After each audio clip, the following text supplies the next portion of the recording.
Hello guys, it's the Saintsman, the medium wheelbase driver on the CX and off the CX.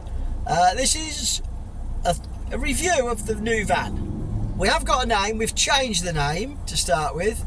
It was going to be Victoria, shortened to Vicky, and then I'm of an age where I can remember Sticky Vicky, and so can one of my subscribers and a few more, and it just didn't sit right. But I'll come up with a name, and it's going to be Penny Vito. Penelope, but it'll be shortened to Penny. Don't ask me why, it just sits right. So she's Penny, and I've had her now on the road for 14 days. It's Thursday today. I'm stuck in traffic on the M1 going north. Finished today, just coming up to Luton. And I thought I'd give you a little review. I thought I'd give it a bit of a chance. I've done, say, 5,000 miles in them 14 days. I've been to Scotland twice. I've been down to Exeter, and I've been all over, doing all sorts of driving.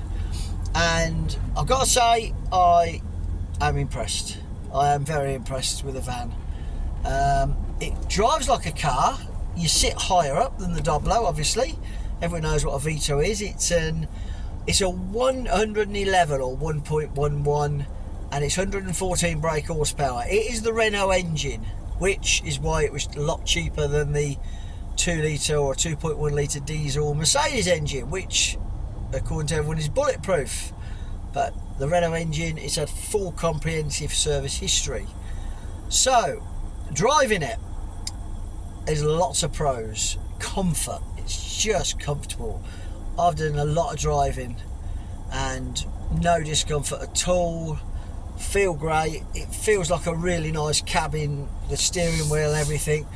Cruise control is fantastic. Now I'm used to it, it is absolutely fantastic.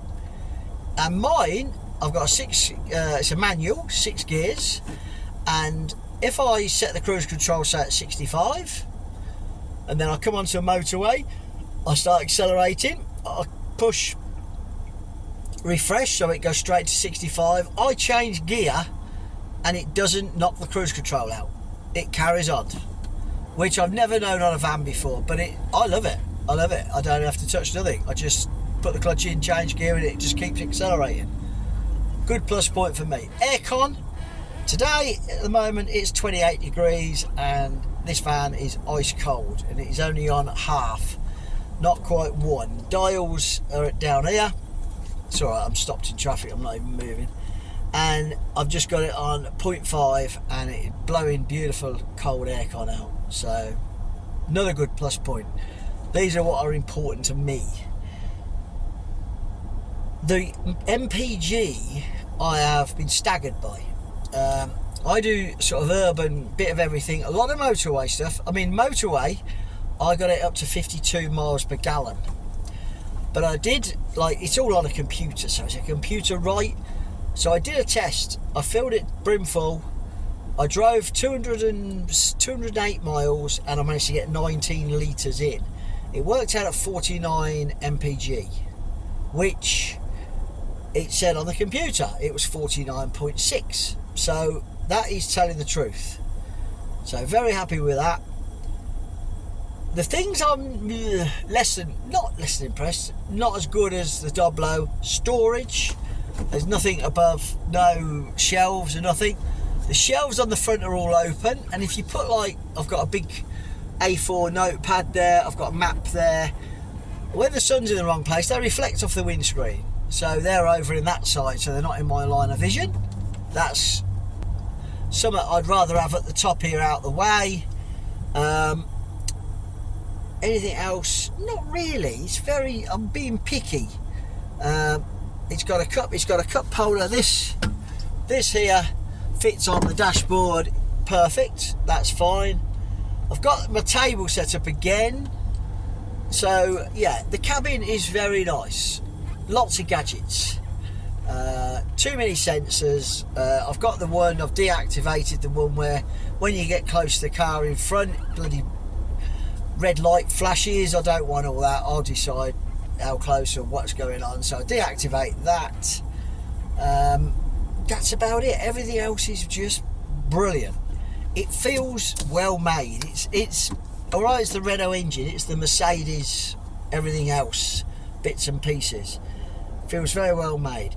My 12 volt is near the floor, and I've got like a splitter I've got where I can put 2 USBs or 3 car plug-ins, which I use. I've got a dash cam, and I've got my phone, and I've got my dongle, all working great. Putting no drain on the battery, still running at 14.2 on the voltage thing, so it's all good.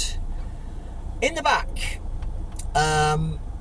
it's great. It feet 2 pallets comfortably, 2.6, 2.7, and I've tramped in it 1, 2, 3 nights, and I've had a fantastic sleep.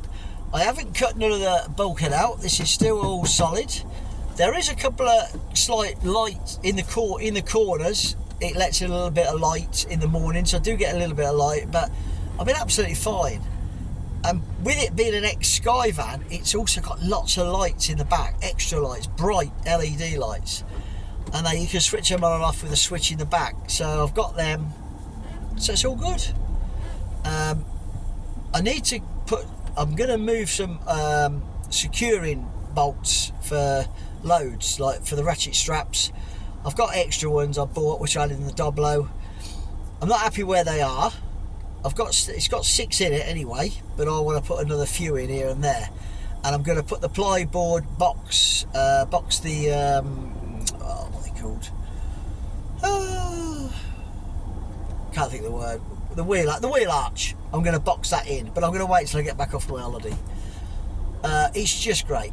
It's just solid. The doors are solid. You open the doors, the wind can blow a gale, they stay open where they are, they don't fly. Everything feels solid on it. So hopefully, touch wood, we're all good.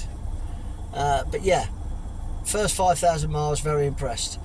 Let's see how it goes in 30,000 or 40,000 miles. But I'm that impressed because my fuel is the same. In fact, it's better in this than it is in the Doblo, and I don't know why, because it's only got the 1600 engine in, but it works out slightly better miles per gallon. So predominantly on the CX, it's still small van job, although I've done 3 short wheelbase jobs this week. It is Thursday, and obviously I'm getting extra money for that, and that was to cover the extra expense of this, or what it is. But yeah, so all good. But the Doblo, don't get me wrong, although the Doblo was not as well built, it was more of a van, it wasn't as robust, and it was very plasticky. It did 180,000 without fault, so I'm never going to call that. So anyway guys, I'm absolutely stationary now. There's been an accident further up the road, so have a great weekend. I will put the video for the week in the life of, which I've just done. It's going to be a 4-day week because I'm off tomorrow. We go away Saturday for a week, so I'm not working next week, so enjoy.